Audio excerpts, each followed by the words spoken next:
Good afternoon and welcome, everybody. My name is Caroline Colas, and I am the Senior Director of Health and Wellness at the Marlene Meyerson JCC Manhattan. And today on the Positive Psychology Hour, a series that we do with the Whole Being Institute, we're going to be talking about becoming ourselves, how to grow through the lens of meaning. Michael Steger is in the house as he's going to delve into the complex and often fascinating connection between self-understanding and meaning in life.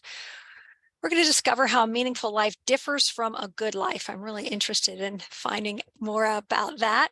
And through an understanding of these concepts, eudaimonia, which means living a virtuous, self-actualized life, and hedonia, which is the pursuit of immediate pleasure and happiness. So the balance between those two, or the influence of those two. Michael's going to discuss how an understanding of identity, experiences, and even our place in the world is essential for finding meaning and purpose and for growing beyond a life governed by short-term self-interest. Of course, this presentation is part of our JCC Books That Changed Our Life Festival, and he's also going to be sharing some books that have changed his life and how his understanding of their role in spurring that change has itself changed over time. A little bit about Dr. Steger. He is an expert on meaning in life and purpose and positive psychology. He is the founder and director of the Center for Meaning and Purpose and a professor at Colorado State University.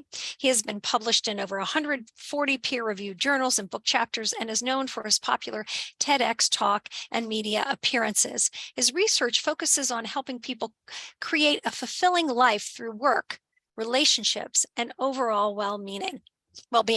He is a sought-after speaker worldwide, providing presentations and workshops on the psychology of meaning and excellence. And he has been on the Positive Psychology Hour before. I think you were here really early on in the pandemic. And so it's nice to actually have you come back. We're looking at our third year of doing the Positive Psychology Hour. So welcome to the show. Thanks for being here. Yeah, thank you so much. It's a real joy to be back with my friends at the Meyerson JCC. And I'm glad that we've been persisting through the pandemic and its aftershocks to be able to come together again. Speaking of aftershocks, where would you like to start? Do you want to talk about those two dualities, eudaimonia and hedonia? Yeah, I think so, because they're really just, in my way of thinking, two flavors about if you think about the buffet that we all get to choose from in life, eudaimonia, this idea influenced by Aristotle and these noble sounding philosophers over the years, and then hedonia, which has kind of turned into a little bit of a I don't know, like a little bit of a tarnished idea over the last couple 2,000 years or so. Like thinking about those as different flavors that we can use differently, but that we probably need to be able to have a palate for both of, I think sets up some of the conversations that we might have about what does it mean to understand ourselves? How do we use that as we go forward? And also the idea that we don't always have to discover new things about ourselves or even necessarily new things about life, but we can start using what we already know in trying to get through life. So it's not about the shiny new stuff all the time. Sometimes it's about revisiting and going back and doing interesting work on virtue that's already there. So maybe, Yeah, say more about that. It's like, I have a theory, everything I need, I already have, and it's usually what I want to wear in my closet. My husband likes that theory because it means I don't shop that much. But what are you essentially saying, that we have a lot of raw material in our life? We have so much raw material that we don't even know what to do with it, I think, right? And so I was thinking about the tricks of memory in some ways. I was thinking about this, for me, epic little trip I took in my car. I drove north into Canada from Minnesota in November. I had originally planned on just simply moving to Albuquerque. I was at that age where that sort of idea made sense somehow. I had no job. I knew no one down there, but I was moving to Albuquerque. And then I fell in love and started a relationship that I'm still in. And that wasn't going to work. So I took this 6-week little trip out. My goal was to get to Halifax, Nova Scotia, drove by myself, camped in national parks in a tent the whole way and visited all sorts of interesting sites. And what I remember most is of that whole 6 weeks is just a snippet of conversation I overheard at a little cafe in northern Maryland when I was on my way to go see the Gettysburg Field. And that's not what I want to remember. The whole way along that trip, I was thinking, remember this, remember this, remember this. And what I remember is just some overheard conversation about, a man who was out of work and feeling kind of down about it. So all of that raw material, if I could access it, I know it shaped me, that trip, and I think about it a lot. But what I have is that conversation. So we have so much raw material that is in us and is in our experiences that we almost don't even have time to explore how we could use circumstances like that, and moreover how we can start to share that with folks. So whereas maybe not everything you need in your life is already in your closet, I think because we continue to live, we can't opt to not go shopping, to use your metaphor, in life. We are going to have and under the great circumstances, another day. So we will be looking at what comes next and bringing everything that we are to that next circumstance. So I think understanding what we already have with us then gives us a sense that we can take on new experiences with different eyes, or we can take on the same experiences with different eyes. Let's talk more about time, because that seems like it's an important element in finding meaning, or even attaching meaning to something, or integrating meaning. And yet we're so busy. We're really busy, and some of that, some folks have said, is to distract us. Like, it's the Don DeLillo white noise idea. It's just to distract us from the fact that we're not always making the right choices about how to spend our precious moments in life. But also there is a bias in a biological organism to be concerned with what's happening in the immediate present. There's a lot about humanity that needs correction, right? Because of our giant brains and our ability to conceptualize all sorts of fantasies in the future or the past, grievances that we think happened, shortcomings that we see that no one else does. There's a lot of, phantoms that we can live with. But biologically, there's a lot of reasons why we should be paying a lot of attention to what's happening right now. Am I thirsty? Am I hungry? Do I want something sweet? Do I want something salty? Am I too cold? Am I too warm? And so part of the mindfulness tradition reminds us that we live in these bodies. But it was really the hedonic tradition, hedonia, that really started to point out, this was some of the teachings of Epictetus, right, way back in ancient Greece, in a pantheistic society where there were so many different gods and so many different traditions of gods, right? And Epictetus was simply asked the question, what if this is not actually the case? What if we just live in a material world that has material rules? Then we don't need to worry about whether Apollo is going to smite us, or Mithra is going to trip us down the stairs, or whatever it might be. We just need to worry about cause and effect, living as material entities in a material world. And so that came the argument that we should be focused on trying to maximize pleasure and minimize pain. And that feeds right into pain and pleasure circuits that are all throughout our bodies. One of the most interesting little bits of research that's a little fuzzy on how well it's going to replicate is that when I experience social exclusion, when someone excludes me, even in an online setting, my brain registers that and uses the same attention-getting mechanisms for hurt feelings that it does for a hurt finger or a bump on the head, or physical pain. So our organism is oriented to pay attention to those sorts of things, and that can keep us really focused on, what do I need to get through this next moment? What do I need? What do I deserve? Do I need to treat myself? Things like that. But from the existential point of view, the big trick isn't to be present focused with non-judgmental awareness, as it might be in a mindfulness tradition. It's not about having goals that you're ticking off each step along the way. It's not about becoming reconciled to our past, our mistakes, our triumphs, those who helped us along the way, and the obligations to them. It's about all of it at the same time. So in the ideal sense, we live right now with an integrated sense of what's come before, who we are, and where we're aiming to in our lives. So that requires a whole different set of tools than, I really think I want a little bit more chocolate right now, or I could go for another coffee, or maybe I'll just sleep in, right? So in that sense, it really does pull towards this eudaimonic, intentional dedication to what would make my life better for the thing I am, for the person I am in this world as I see it. Talk more about those tools that we need in that rubric. Yeah, well, my theme for today is in a sense identity, right? And it's kind of funny. There's all different ways of talking about who we are that come up in different cultures, right? So in the US, we're sort of notorious for having two flavors of introducing ourselves to people. One is overly intimate, fake intimacy, right? Like, how are you doing? Giant smiles that maybe we don't feel, asking prying questions like, you know, are you married? Like, or the worst, like, what are you? Just what, as if we expect people to be able to answer that within seconds of meeting them. And if people ask us, hey, how are you doing? We're not like, well, we're really struggling financially right now. I'm not really sure we're going to be able to make our bill payments this month. People don't want that. They want to be reassured.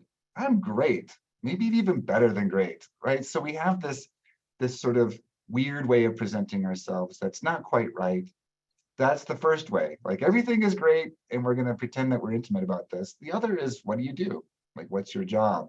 What is your economic function in the big engine? There's others that ask about your family or where you grew up. Other cultures are very more concerned with your collective identity. What is your heritage that you bring into a situation and who you're bringing with you?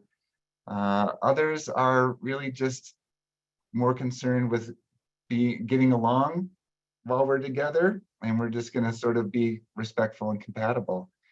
At the heart of all of that is this bigger question: who are we when we go into these circumstances? What is it that makes us us?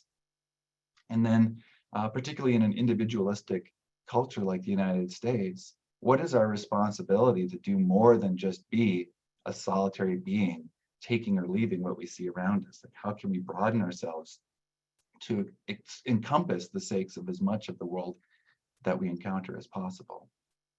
Do you think that that's maybe one of the reasons we have so many challenges with isms, whether it's ageism or racism or, you know, et cetera, because we really are an individualistic society and we sort of are not looking at what our responsibility is to the collective enough? Yeah, I do think that that's the case, that there's all sorts of incentives in the way that we've all, for better or worse, somehow found ourselves co-constructing this culture that rewards short-term thinking, rewards conquering others as opposed to collaborating with others, rewards even, telling fantastical lies about your past achievements, and grants that a position of power. Not to speak too directly to New York right now, but like, there's a lot of that, like a lot of flash, not so much substance, a lot of promises, not so much delivery, a lot of creating a gated community for you to live in, and not a lot of opening the gates to people who need it more than you. So I think another piece of the isms that comes into play also rests in an interesting way on individualism, right? Because if you think about what is the response of people nowadays to almost any question, right? So what should we do about Kurdish independence? And how does that interact with the earthquake in southern Turkey that also interacts with Syria and the war that we just recently have been participating in, and all this sort of stuff? We're supposed to have opinions, even though uh, maybe all of you are experts in all of those interweaving thousands-year-old conversations, but I'm not, right? But we're all expected to have opinions. And I think feeling stupid, feeling wrong, betting on the wrong horse, that feels especially tense for us right now, because we live in a world, we may have grown up 500 years ago and met 30 people in our lives in a small little village, and maybe there was something different about the pattern they wore in their clothes, and occasionally products would come in, but the exposure to the world was limited. We're now exposed to everything in the world. We know that among the 8 billion people, no matter what we personally believe, there's at least 7 billion people who believe something completely contrary to that, even in the most fundamental questions of where did this world come from and what am I supposed to do in it? So we're exposed to all this sort of stuff that makes the people would say, leave us feeling really vulnerable to not knowing what we're supposed to do with our lives. So we commit to things because it resolves that question for us, maybe. And then someone comes along and says, no, there's, there should be, I don't know, just to pick a different example that I also don't know anything about, no, Crimea should definitely be part of Russia, or no, Crimea should definitely be part of Ukraine. Like, I don't know how to answer that question, but if I've chosen a side, you can see that people want their side to win. They want to conquer these other ideas in all sorts of really important ways, such as around individual freedom, repairing past inequities, trying to resolve discrimination and injustice, but also in ridiculous ways, such as, is it good that Elon Musk bought Twitter? Like, how is that something that I would be expect to have an opinion on? So we do get to that point where it feels like there's so many stakes stacked on our shoulders to make decisions, to have an opinion, and to be right about that opinion, that when you mix it all up together, I think we're kind of feeling a little bit sensitive, and we want our way to be the right way. And we don't like it when people tell us that's not the way, that's not the case. And how does that interrupt or interfere with us actually finding meaning or purpose and the satisfaction that can come from really living a life that is purposeful? Yeah. So I think at the heart of meaning is in a sense like all of a sudden realizing you're part of something much bigger than you thought. Sometimes that's very scary. One of the activities I'll ask people to do sometimes is just to simply think about and then share the most meaningful moments in your life. And what usually you find is it's not the same answer as the happiest moments, the most joyful moments, right? Or the most pleasurable moments. There's a mix. There's stuff that's there's traumatic and tragic, and there's stuff that's like glorious and magnificent. So meaning is really when we're confronted with something that jars us out of ordinariness, and maybe suddenly we confront enormity, or this idea that there's something bigger to all of this. And I think if we're focusing on winning little battles and just trying to make ourselves feel nice, or feel like we might be right, we're kind of walking in a dream world, where we're not seeing the full world as it is. We're seeing it as, cardboard figures that we can knock down and feel powerful. And I saw there's a comment to suggest an exercise that folks can do, especially since I need to leave a little bit before the full hour. And because we're talking about books eventually, the exercise I would suggest is to be able to share with each other, and we'll give you some time to reflect here on when you've read a book and seen yourself in the character or in the circumstances that was depicted in that book, and how you've kind of carried that forward into your life today. So hopefully that feels pretty doable. It's kind of talking about resonance with a book, but also that key part of identity, which is how do we bring in new information, new experiences, as well as how do we know we're seeing ourselves in the experiences we're having along the way. Speaking of which, let's talk about your books that you chose, and how, because you chose, it's funny, I think Yanita and Joanne and several of our guests for the books that change your life or change my life series have chosen books that they read when they were in high school or in college, and I think you have as well. Yeah. I was reflecting on this idea, what would it take now for a book to change my life? And I'm not sure it's possible. I know books can enhance my life and nudge my life, and that's why I read them. But I think of one of the most mind-blowing experiences I had was over the pandemic. I decided I was going to read everything I could get my hands on about plagues. So I read The Plague by Camus. I read Dante's Divine Comedy because that had a context within the Florentine plague years, and I read Boccaccio's Decameron, which was really written in the Florentine plague again, and about people telling each other stories to distract themselves from the smell of the rotting bodies piling up in the streets, and all these sorts of things. And it just blew my mind that like the the explanation for the world, the ideas around who had dignity, who didn't, so much was different about that world, but you recognize a modern human mind as it struggles with really different circumstances. But that blew my mind, right? And then you go back and you hear people talking from the Renaissance about even earlier writers like Cicero and Lucretius and things like that, and you realize the Renaissance people who had very modern human minds, very weird circumstances, talking about people 2,000 years even before that who had even weirder circumstances by my experience, also seeing that modern human mind, right? So like wrestling with the same sorts of concepts, like that blew my mind. But did it change my life? No, I think it added new stuff, but I'm always sort of looking for stuff like that in the world. So I don't know what it would be like to change my life anymore, because I do see my existence as a process of trying to change all the time anyway. Mhm. But there was a point in my life when that wasn't the case. So I think that those like high school years were when there's just so much raw, lumpy material that you can be shaped by so much. So I'll mention my first, well, I'll mention where I grew up. So I grew up in a pretty small but not minute community in rural Minnesota. And if you're thinking Minnesota with loons and lakes and pine trees, and don't think that. Think whatever your bleakest image of South Dakota is, and that's the part of Minnesota I grew up on. This little wasteland. We didn't even have a lake. It was deeply shameful to live in my town. When I meet people from Minnesota, if I don't say the town I'm from and I say we didn't have a lake, they look at me like I've got three heads. So it was just, it, it wasn't it wasn't cosmopolitan. Let's just put it that way, right?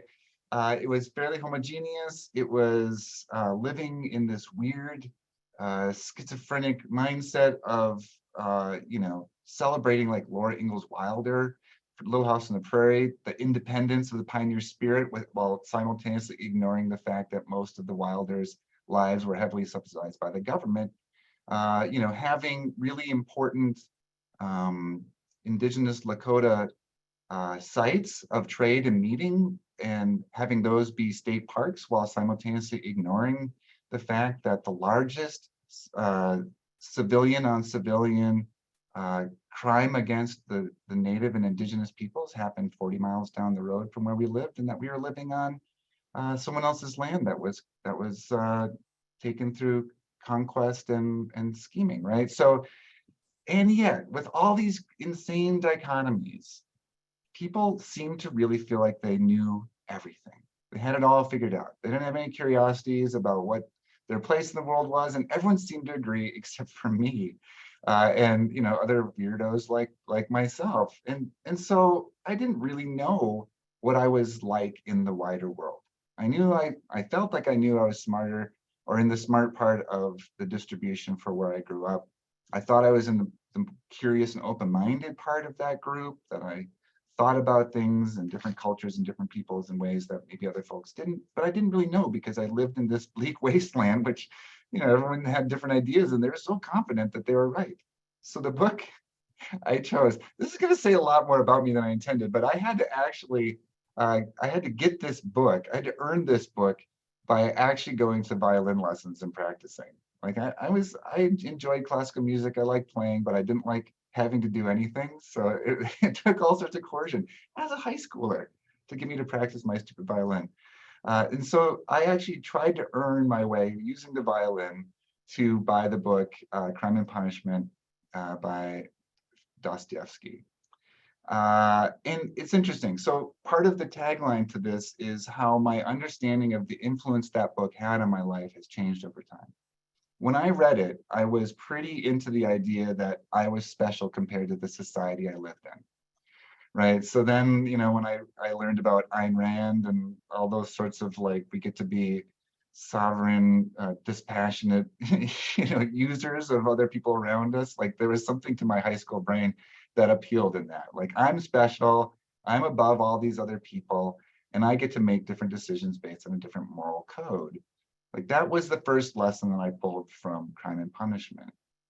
Looking back though, what I really see as part of the impact that book had is it was the first smart, like official smart person thing I ever did, right? Like it's a smart person book. I was reading sci-fi and fantasy pretty much was the only thing that I read. I didn't read smart people stuff, and I wasn't really sure I was smart enough to do it, or that I would be able to handle text like that. So that was the first part. And it was about, in a sense, opening my eyes to what was out there in a more rigorous way than my fantasies of, like I, I was pretty pro-Russia back then, or pro-Soviet Union, because I figured anyone who Ronald Reagan didn't like, I probably ought to like. I mean, that's kind of the mindset I had.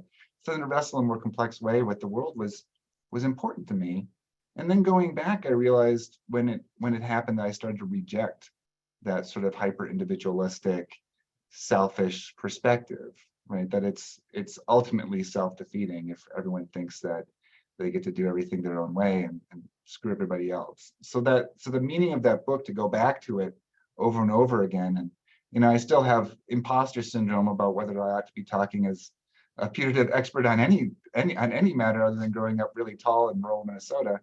I still have that idea, but I think it's a healthy version of it. Like I really am not an expert in how other people should live their lives, and that kind of is one of the linkages that came. So in that weird way, the first book I can remember that changed my life was Crime and Punishment.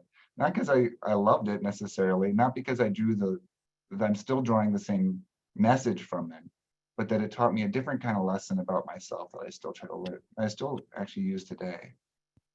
I just put in the chat, like, what was your first smart person book you recall reading? And if anybody wants to put that in, share with us, that's amazing. And I think at that time, I remember we're doing things when we're that age to prove that we can do things. Yeah. I came from a very small town in Calistoga and in the Napa Valley, and there were 35 kids in my graduating class. And, I was nervous about going to college. And I remember I ran a marathon, right, to prove that I could be a professional dancer and handle the pain for that. But, those two don't necessarily go together, but they did for me. And I hear you saying something similar about, Crime and Punishment. That wasn't necessarily the lesson of the book, but what you took from it, right? Yeah. I think that it was also a way to reclaim kind of the way that I was made to feel not a part of that community, right? So like just to be ostracized or pushed away doesn't feel great, but to say like, oh, well, it's because, or I choose not to be part of this, or I choose not to let these lessons sink in, that's different, I think, than just being told you don't fit and kind of also knowing you don't fit. So yeah. Amy said her first book was the Bible, and Barbara said Plato's Apology. I mean, I've read both of those, but I can't remember. I was drawn to the parts of the Bible, especially the Old Testament rules that no one follows, and in part because, and also my favorite story, Elisha and the she-bear, right, where God essentially sends a bear to murder some children who made fun of a bald prophet, and that's in there. I mean, I was like, that's what I was reading. I hate to say it, reading the Bible before, because I just hated dogmatism. I hated how sure people were that everything, that whatever phrase they wanted to pull out of that explained everything that they wanted to do later on. So I always like to have these little counter examples, like, Right. did you And shave your beard recently? I mean, and you said your second book was? oh, this is almost even more embarrassing, but so again, child of the 80s, and so one of my moves that I did was I dropped out of swimming my junior year. I was a pretty good swimmer, and I dropped out so I could do a play. The play I did was Oedipus Rex. I played Tiresias, who had almost the least lines, which was probably smart on the part of the director, but that kind of opened my eyes to like the theater world. I was already in the orchestra world, in the jazz band world, in the show choir world. I was just in all sorts of I was mixed up in all sorts of things. But what I remember from the theater world is everyone loved Les Mis. And that, of course, meant that I had to hate it. Like, that's how my mindset was, right? You know, we hate Russia. Oh, yeah, I love the Soviet Union. We love Les Mis. I hate it. You know, so I was just like so immature about these sorts of things. And it was all, almost everything I was engaged in was trying to make myself feel better about what I was doing in life. So, Les Mis, boo, it's got singing, people love it. I don't even know. So I just didn't like it. But then I was living out in Portland at the time, and I used to, I think you just get into used books when you're in Portland. And so I was going to all these thrift shops. The one I remember most had the whole basement of this, you know, essentially you can think of an elementary school, and the St. Vincent de Paul was in the thrift store was in the basement, and the whole basement was just full of books. I would go and go and go. And I saw this copy of the beautiful little binding of Les Miserables, Victor Hugo, and I grabbed it because my brother had been reading Victor Hugo and said, you know, it was really fascinating stuff. He didn't read that. I think he read Germinal or something like that. It was all about, like, you know, social justice was among the themes. So I picked up Les Miserables, and I loved it. I really think it's maybe my favorite book. It's big. It has some, you know, obvious morality to it, which is what a lot of people pull away. And I'm still moved by, you know, Jean Valjean and Javert and their battle. But what really stood out to me that I loved the most were the weird asides that are in the book, right? Where Hugo's talking about, for some reason, needs to give like 50 pages on the history of the building that the convent is in, you know, or this description of how the Battle of Waterloo went down. And this idea of people being swept up in history where there's so much detail. You know, it's like looking at one of Bruegel's seasonal scenes. Like it looks pretty from a distance, and you look and there's more detail, and you look and there's more detail, and you look and there's more detail. And then idea that even in the great sweep of history, it's little people, you know, trying to make their decisions, living their lives, contributing in little small ways to the stuff that, you know, someone built that convent. And the fact that Hugo was like, well, this has been here before, you know, like main character isn't the first person to show up on the scene. That really stuck with me. And in a sense, that was me getting over my own real strong urge to be a snob. You know, I really just wanted to be a snob. I wanted to like the right stuff, and, you know, getting over that sort of stuff. And then instead of, it's almost like a bookend to the Crime and Punishment morality, right? It was more like we're all parts, little struggling parts with complex lives that we see when we zoom in this bigger sweep of what's happening. And I really pulled that, out of Les Miserables. And I'm almost afraid to read it again. I don't know if anyone's had that experience. Like, you were just like, so like, you're just loving this book. You're like the last 20 pages, you're like, you're on a page and a half at a time.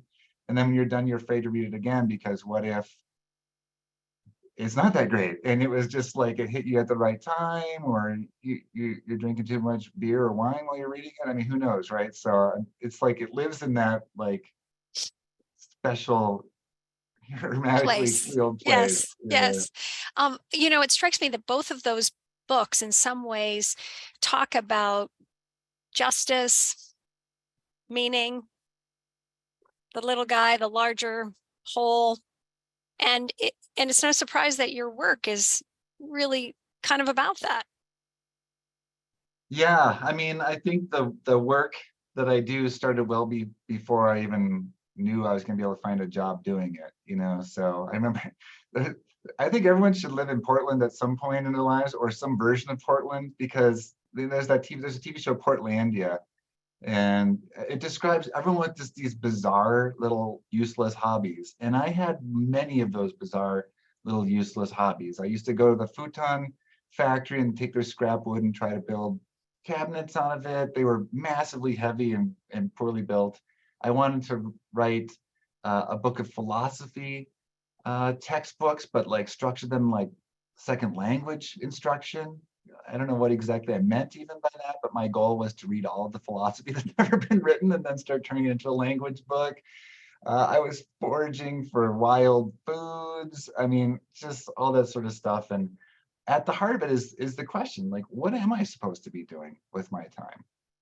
You know, again, going back to time, we don't know how much we have, and we see every day reminders that there's so little control over when that final switch is turned off for each of us, and that can be both a just paralyzingly sad idea and a just powerfully motivating idea. And at the heart of it is like, well, how do we know what I'm supposed to do with my time?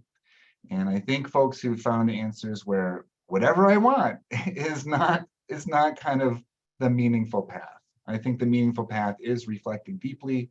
Who am I? What can I contribute? What can I give away? What do I need to work on myself? Where do I have unique um, holes that maybe I can seek support in filling myself? Where am I strong enough to move forward on my own? Where do I need to move forward with other people? And how does the world call to me to be bigger than just someone who wants chocolate and hates alarm clocks in the morning? So I think that does feel like a lot about that meaning, like the desire Yeah. to get a grasp on what am I supposed to be doing here. I think this is amazing. And I want to just say that Unita said her first smart person book was a book of poetry, T.S. Eliot's The Wasteland. Mm. And I also wanted you to talk about like this relationship between interdependence and finding meaning, right? Like it doesn't sound like we find meaning in isolation. I think there's challenges to find meaning in isolation, if only because you don't know if it matters. You have to really decide that the external world doesn't matter if what you're going to be pursuing is just some monomaniacal idea or project. And I think most people don't function like that. We live in this really strange accidental moment in history. And as a psychologist, I'm so acutely, oh, I'm allowed to be acutely aware of this. I don't have to be, which is sort of odd in and of itself. But we live in a world where English is the language of smartness, and I just happened to grow up speaking that, right? So the post-World War II era, not only was it a shift in, maybe some of the last shuddering gasps of people feeling colonialism was a great idea, but it was peak ascendancy of like European dominated culture and then American dominated culture. And that means so many weird things because of the influence the US had after all of the economies of the rest of the world had been more or less demolished, right? So it meant that we could build a world based on making money, based on myths of independence, based on ignorance of the costs to other people for hundreds of years of the lifestyle that we maintain, and based on this idea that we are individuals. If you look at how humans around the world, even today, think, individual first is not the most common mindset. If you look around human history, almost no one grew up in a culture where, what color is your parachute? What book do you want to write about your life? Where the individual is the center of things. It's really, really rare.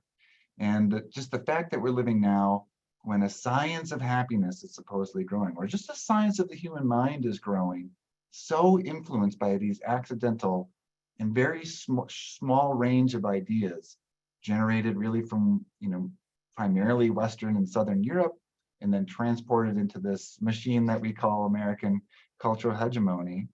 I think it's really important to recognize that it's an incomplete and experimental answer, that meaning starts and ends, or the virtue of a human life starts and ends with me. So once we recognize that, we're like, wow, almost every human who's ever lived has had a different approach to this problem. Why are we feeling so alone and isolated and all this sort of stuff? It kind of feels a little obvious, like we're meant to exist as part of something. But we've been trained, at least in a lot of cultures and by the economic system that seems to dominate, that we should be surpassing the other things that we're meant to be part of. And it really makes things easier. So I saw a comment on there to dive a little bit more into hedonia. So hedonia, in its most rudimentary form, thinks about us as an organism, and an organism that doesn't have the capacity to rationalize or abstract. Like all that extra stuff is not necessary to have a hedonic perspective on growth and how we ought to live our lives. So we do what feels good and we avoid what feels bad. The example of Epictetus is interesting, right? Epictetus is this philosopher who's associated with the hedonic approach. And Epictetus lived a very modest life, a very virtuous life, we would say. So part of the message of the early hedonism was that we ought to learn how doing the right thing should feel pleasurable to us, and that humility should feel pleasurable to us, and self-aggrandizement should feel painful to us. We should recognize the cost it has to other people. There's some speculation is actually St. Jerome, writing a couple hundred years after Epictetus's life, that depicted him as this debauched, orgy attender, eating suckling pig 5 meals a day or something like that. And it seems like that couldn't be further from the truth. But that's the phantom of hedonism that we have today, which is get a yacht, wear lots of bling, hook up with as many people as you can, make big money, have a loud car. Like that's giving into self-gratification. That's the trap of hedonism, where we should be welcoming pleasurable moments in our lives, and we shouldn't necessarily tolerate unnecessary pain. Eudaimonia is from a different tradition that points to kind of a criteria of things that we ought to be able to check off in our list. And meaning tends to come more from that eudaimonic tradition, which is to say the goal of happiness, or the goal of a human life, is to craft itself towards betterment and attraction to virtue. So essentially we're cultivating virtue, which reflects upon the mores and needs of the society in which we live. So eudaimonia really bakes in responsibility and obligation, as well as wrestling with, but then ultimately endorsing the morality and ethics of the situation in which you live. So you can't just say like, well, that's not for me. I'm above this. I can, commit murder if I want to, Raskolnikov, or whatever. I can, do whatever I want. So eudaimonia tends to say like you have to cultivate this list of criteria, and then you get to say you're happy. The trap there is that you can get caught in an intellectual web of things that you get to do, and convince yourself with smart rhetoric that you're living a virtuous life while really doing not very much and being miserable the whole time. So the blend is important. If we're having a really rough day, even if we're the most virtuous person and we think very abstractly about the nobility of a human life, and we're all about the end game, cultivating the best version of ourselves for the sake of others, we still need, I think, to know how a nice cup of tea or some chocolate or watching the sunset or sleeping in for 10 minutes or getting a hug or a hot bath. Like we still need to know how pleasure can reboot us and give us some momentum going forward. We don't always have to flog ourselves with, but yes, there's so little time and so much to fix. I really have to keep grinding away, because we need to be able to grind, but we need to be able to grind together and over a long period of time. And So is that the link of positive psychology? Do you find that, is that what you're, that it does both of those things? It brings both of those things together. There are micro practices and our sense of perspective and helping others. Yeah, I think my message around meaning is that I think people have some misconceptions around meaning. One is that it's tedious, or that if you're not, Nelson Mandela, you can't have meaning. That you have to strive for world-changing meaning at all times, and you have to be really making massive impacts. And probably you shouldn't laugh too much, and you probably definitely shouldn't, eat a whole bag of potato chips while watching a silly show on Netflix. I guess my message would be that we need to have a diversity in where we draw well-being from. That means, essentially, like if we're heavily tilted towards what does my life add up to, what impact am I making on the world, we probably need to remind ourselves we also need to have those moments of pleasure, those simple just moments where we pause, and say, I really need a boost. I need some sugar or whatever it is, so I can get back to the other work. If we're all about like, "Oh, I just can't think about this right now, it gives me too much distress to think about the finances, or it gives me too much distress to think about, repairing relationships with someone that I've had a falling out with," we need to shift over to the other side and say, what is it? How would I construct a better life at this moment? Okay, I need to have more responsibility and more reflection on the needs and obligations I have to other people. So it really is about blending. And I think that there are concepts in positive psychology that are around the idea of the full life or the rich life, even the meaningful life brings all these things together. I think we need to have a lot of tools in our toolbox. We need to have enough self-knowledge to know which we should use when. And whatever question we tend to overlook the most in our lives might be the one that we need to remind ourselves to think.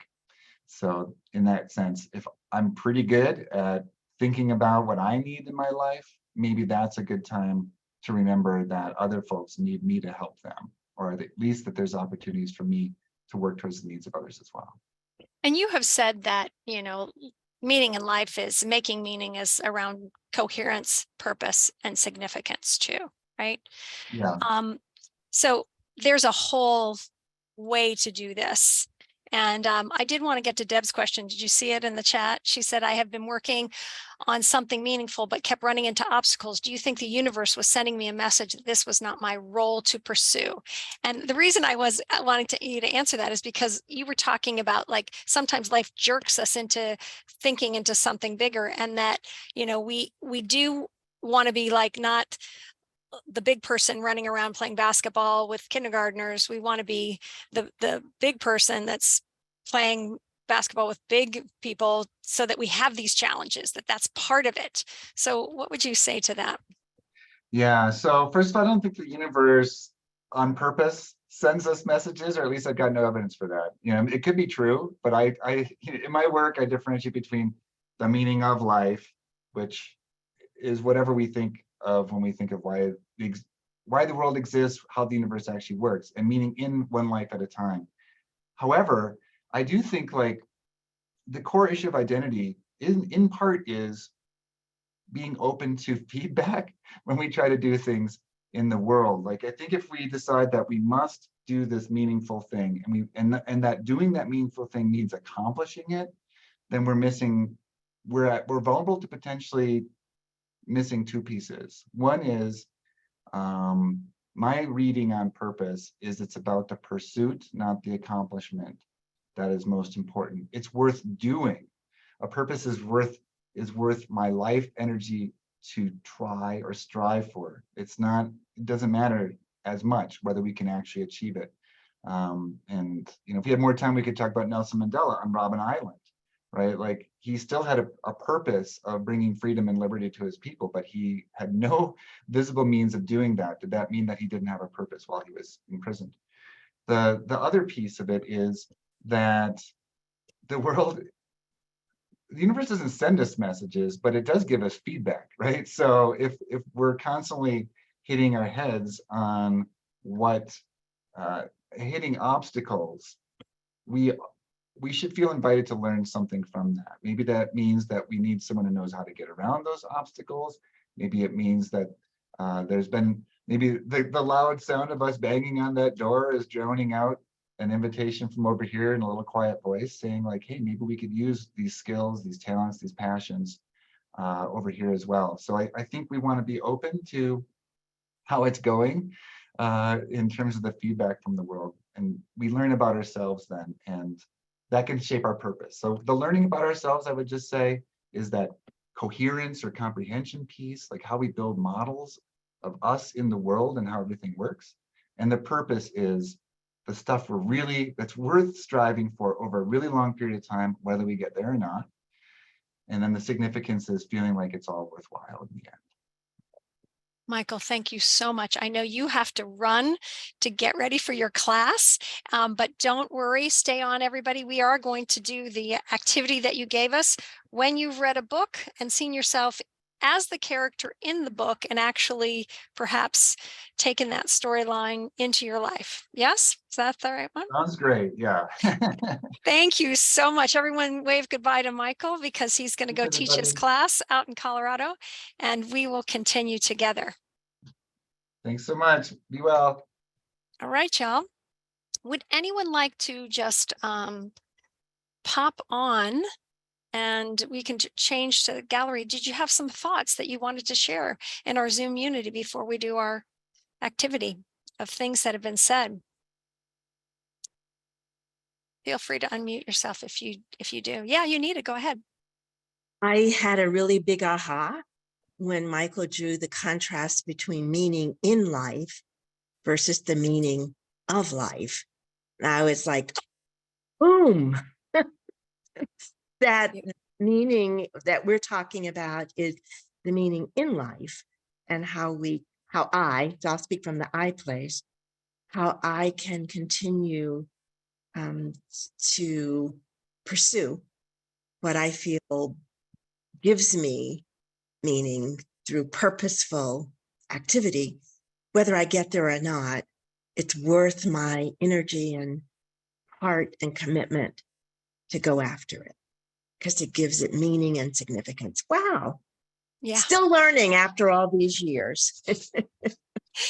Yes, let's hope. And it's so funny. I loved what he said about in relationship.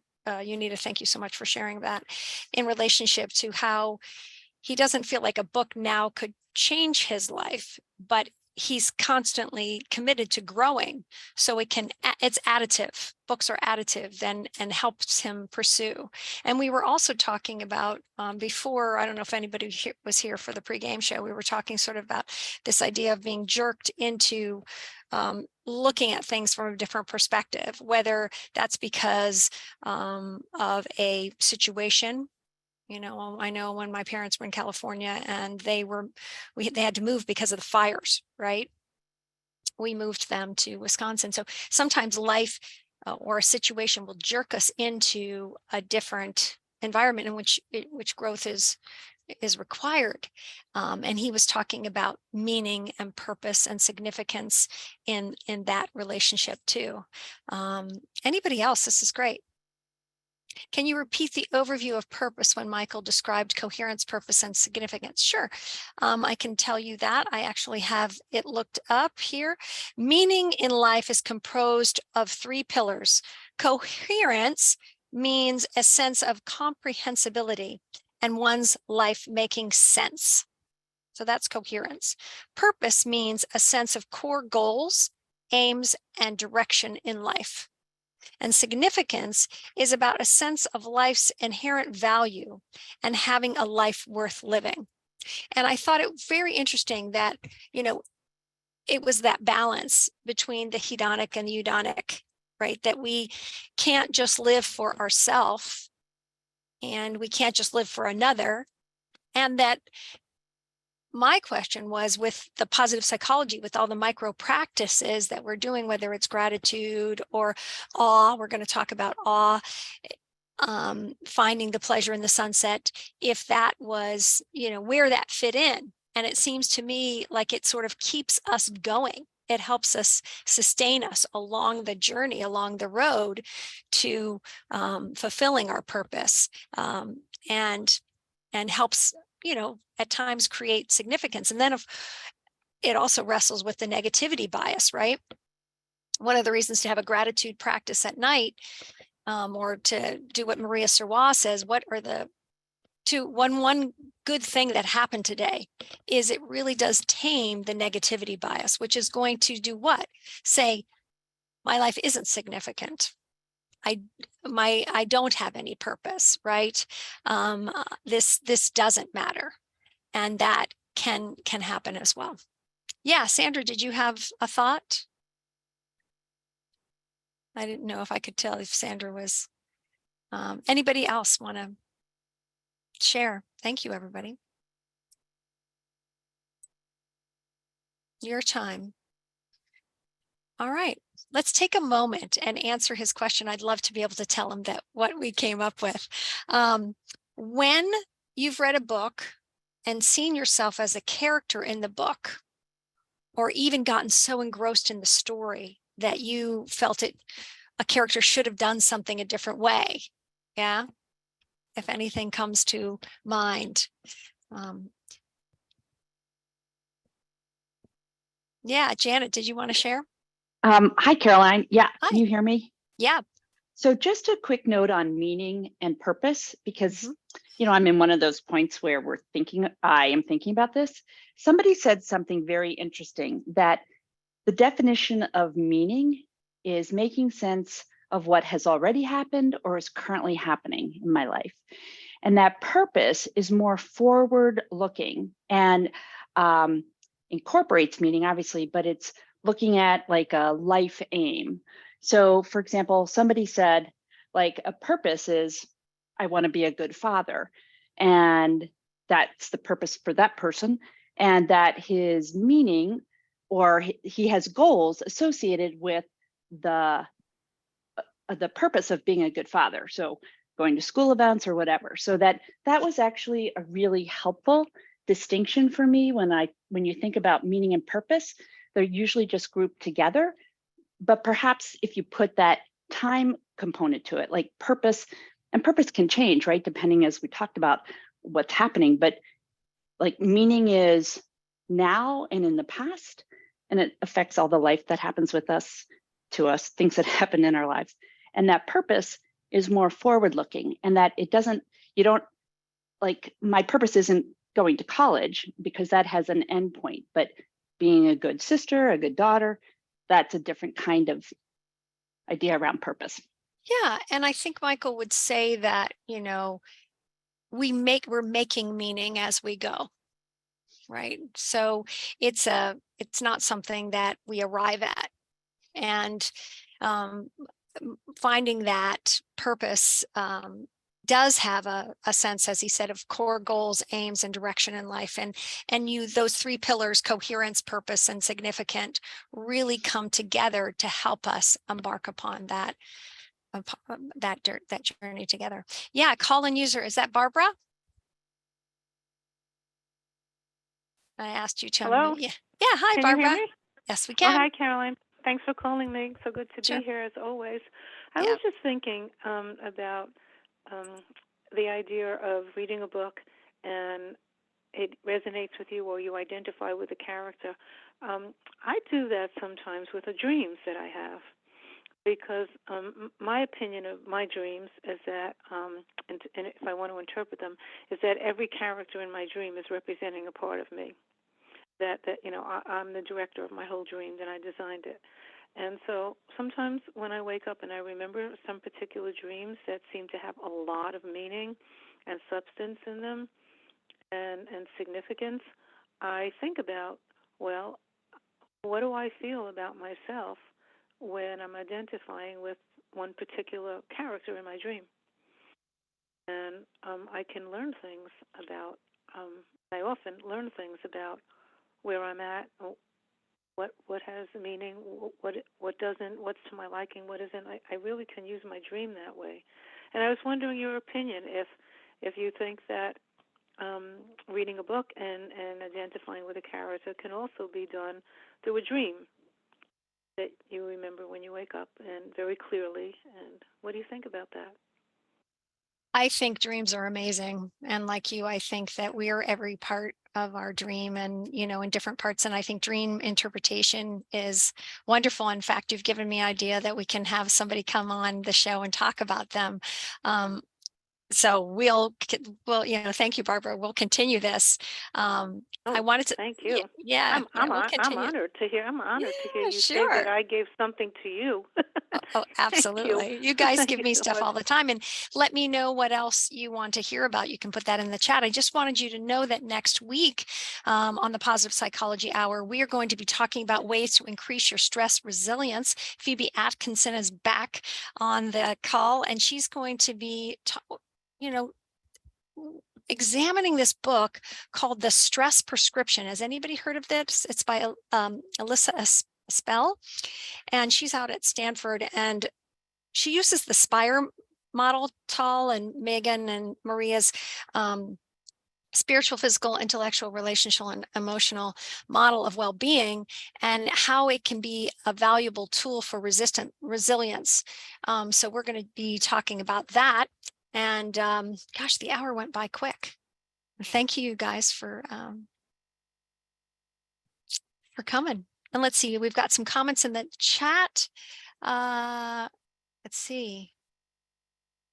Good. Well, thank you, everyone. Have an amazing, amazing day. We'll see you next time.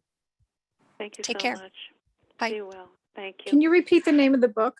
Which The one? Stress Resistance The Stress Prescription. Prescription. Okay. Yep, Thank and I'll you. put it in the chat. What's the name? Because Amy, The Stress I'm thinking Prescription. of my friend. Yeah. It's a I wonderful can't- book. It has all kinds of micro practices in it. And she's very easy to read. It's a very easy book to read. I put it in there, Alyssa Espel, The Stress Prescription. And Phoebe will be spell? Elissa,